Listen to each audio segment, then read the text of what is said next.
Hello everyone, my name is Porosaurus and welcome to Meet the Teams. For tonight's show, we've assembled the greatest team of like-minded individuals to give you the most precise overview of just exactly who is playing in these grand finals. Allow me to introduce Porosaurus and Porosaurus. Hello, Poro. Thank you for having me. Well, howdy, boys. Well, without further ado, let's get this underway. Meet the teams. Here at the analyst desk, we'll be going through each and every one of the 12 teams that will be competing in this grand finals going from April 1st to April 3rd. Gentlemen, are you ready? You know it, Poro. Yeah. Poro, take it away. Hey,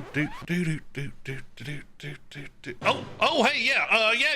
I'm ready to go. Let's go. Let's get it. Poro. Yeah, that's you. Let's kick it off with the cream of the crop, shall we? Coming in at first place from the group stage, we've got Esports. Truly a titanic team stomping down on their competition. Now, while it looked dicey there for a minute, they managed to pull through and clinch their first place spot on the last day of groups. Domadios, aka the human highlight reel, and Adiel, aka young don't do it to him, certainly shone through and deserve their praises, but the whole team's composure and decision making is just definitely looking forward to their run at the finals. But not all is safe at the top of Mount Olympus, as there is definitely some competition for them. Fuego came in hot in second place, lighting a fire under Pizarro's feet. Fuego has been, do I really have to say that? All right. On fire for this season, with star players like Scott showing up when they most needed it. Now, they were only 17 points behind Pizarro in groups, so definitely look forward to that epic clash between the two when they meet again in the grand finals. Now, we've got plenty of familiar faces returning from last season's finals, including Club 9D. Now, this team started the season off strong, winning almost half of their games in the first week. Just absolutely unbelievable. Although they faltered later in the season, their sixth place standing in groups is nothing to scoff at. It's time for them to prove whether they can be consistent enough to take the whole thing. Now, the final team on my script is my personal favorite. USA, with solid zone play and a very aggressive disposition. It's no surprise to see Team USA in this grand finals lineup. The real question will be whether or not they'll burn hot enough before fizzling out, as they are quite the glass cannons, fierce on the offensive, but very easily brushed up and shattered on defense.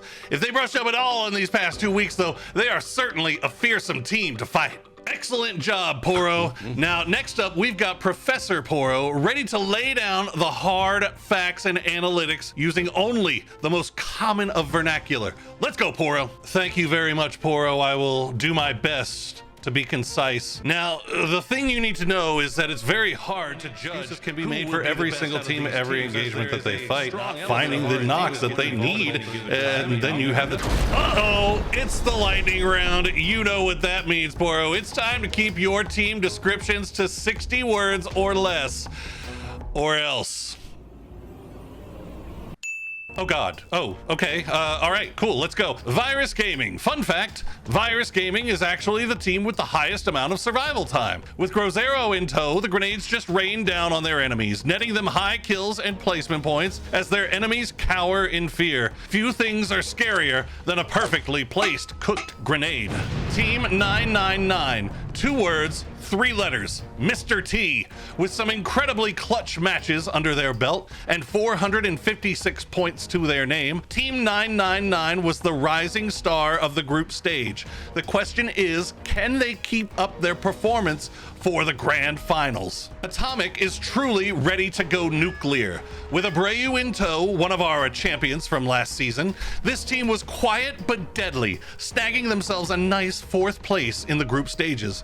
Their consistency netted them over 7 booyahs, with their Bermuda dominance being as clear as day.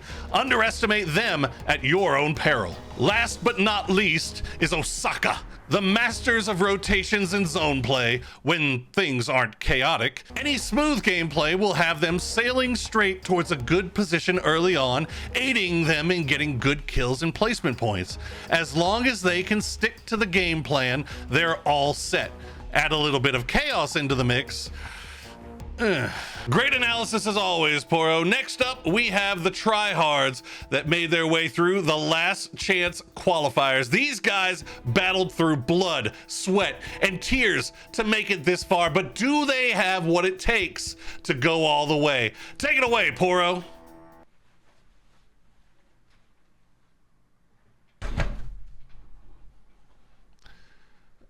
Yes! Saving the best for last, eh? Well, don't worry. I've got you covered.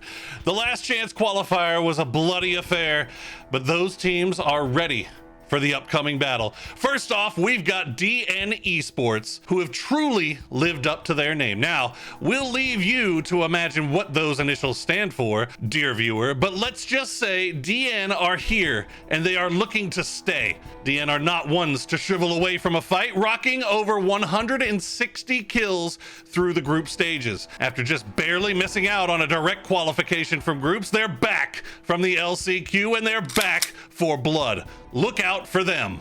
1A Esports, who are currently undergoing an identity crisis, had a hard time in the LCQ, but managed to qualify to the finals. They're going to have to shake off the shock, as there's a tough battle ahead of them, but with their snazzy plays and fearlessness, they're more than capable of giving us a few stunning performances.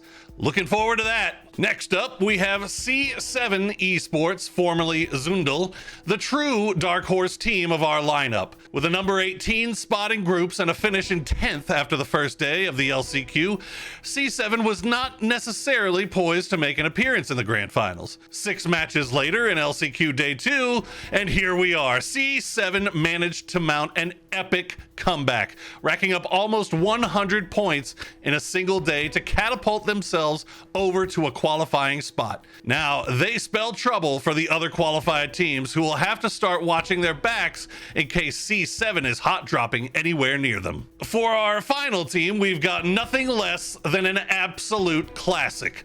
We love seeing a familiar face around here, and Laonu certainly count. As one of our returning teams from our Season 1 Grand Finals, their experience and knowledge of what it takes to compete at the top make them a deadly competitor. Whether it be Santi's clutch plays or Mario's insert Mario's actions here, Laonu does not play around when their game face is on. Make sure to keep an eye on them, as they may be looking to make a few upsets on the Grand Finals weekend. I couldn't have said it better myself, Poro. Is that all 12 already? And that's it. We're all wrapped up here, so please welcome all the teams that will be participating in these grand finals. We've got our favorites and we've got our underdogs, but that's the beauty of the game. Anything can happen and anyone can take it. The grand finals of the Free Fire Pro Series will be an event that you won't want to miss. Make sure to tune in on April 1st through April 3rd to catch all of these teams in action and root for your favorite one. Thank you for joining us. This has been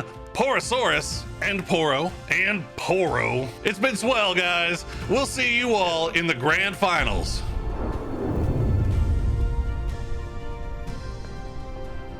I become so numb.